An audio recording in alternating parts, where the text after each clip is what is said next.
अस्सलाम वालेकुम।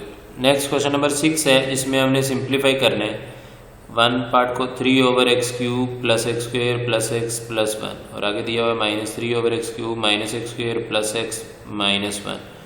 तो इनको हम सॉल्व करेंगे। उसके लिए सबसे पहले हमें इसे पेज पे लिखना है और फिर हम देखते हैं कि इसमें क्या सॉल्व करना पड़ेगा। डिनोमिनेटर इसमें हमें सबसे पहले ब्रेक करना पड़ेगा। 3 ऊपर वैसे आ जाएगा, नीचे पहले 2 से कॉमन आ रहा है और अगले 2 से कॉमन। तो पहले 2 से कॉमन लेते हैं तो क्या आएगा हमारे पास x², तो क्या रह जाएगा x + 1। इधर से कुछ कॉमन नहीं आ रहा तो क्या कॉमन लेंगे x1, तो x + 1 आ जाएगा एज इट इज़।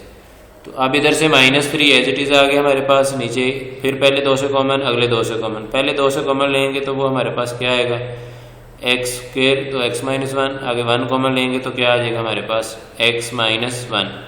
तो इस तरीके से आप लोगों ने इसको सॉल्व करना था। तो अब ये क्या आ गया हमारे पास 3/x² + 1 पहले आ जाएगा हमारे पास और x + 1 बाद में आ जाएगा। तो ये हमने इसको लिख लिया है।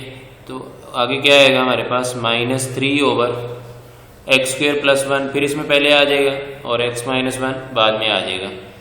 तो ये भी हमने इस तरह कर लिया। आगे हमने लेना है एलसीएम। आगे हमने क्या लेना है एलसीएम। तो जब एलसीएम लेंगे तो हमने देखना है कॉमन और नॉन कॉमन फैक्टर क्या आ रहे हैं हमारे पास। तो एलसीएम लेंगे तो कॉमन फैक्टर हमारे पास देखते हैं वो क्या आ रहा है x² + 1 दोनों में आ रहा है, तो वो एक बार लिख देते हैं। जो कॉमन फैक्टर है वो एक बार लिखते हैं और जो नॉन कॉमन फैक्टर है वो जितनी बार भी आ रहे हैं वो उसके लिहाज से हमने देख के लिखे हैं। तो x + 1 इधर भी आ रहा है, x - 1 आ रहा है। अगर दो जगह होता तो फिर एक एक बार लिख लेना था। तो अब हमारे पास ये देख लें x - 1 भी आ गया, x + 1 भी आ गया और ये एक दोनों में था वो एक बार आ गया। तो ये दोनों इसके साथ काट जाएंगे x² + 1 और x + 1। तो x - 1 बचेगा। तो 3 को किससे मल्टीप्लाई कर देंगे x - 1 से। 3 को किससे मल्टीप्लाई किया x - 1 से। आगे -3 एज इट इज़ आगे नीचे वाले x² + 1 और x - 1 ये देख लें, 2 कट गया, बाकी क्या बचा x + 1 वो ऊपर मल्टीप्लाई हो जाएगा। तो उसको ऊपर मल्टीप्लाई कर दिया हमने। अब 3 को ऊपर मल्टीप्लाई करेंगे तो क्या आएगा 3x - 3 को फिर x से करेंगे तो 3 - 3 और नीचे क्या आएगा x² + 1 एज इट इज़ रहेगा, अगला इकट्ठा हो जाएगा।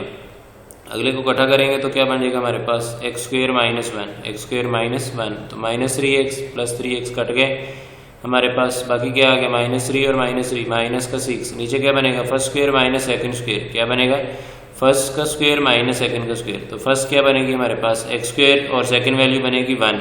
फर्स्ट x² और सेकंड क्या बनेगी 1। ऊपर -6 एज इट इज़ आ गया, नीचे क्या बनेगा x⁴। x की पावर क्या आ गया 4 और -1। तो ये आंसर आना था। अगर हमने माइनस खत्म करना है तो वो नीचे मल्टीप्लाई कर दें तो वो हो जाएगा 6 और 1 - x4। तो इस तरीके से भी आप सॉल्व कर सकते हैं। होप कि ये तरीका समझ आ गया होगा। थैंक यू एंड अल्लाह हाफिज़।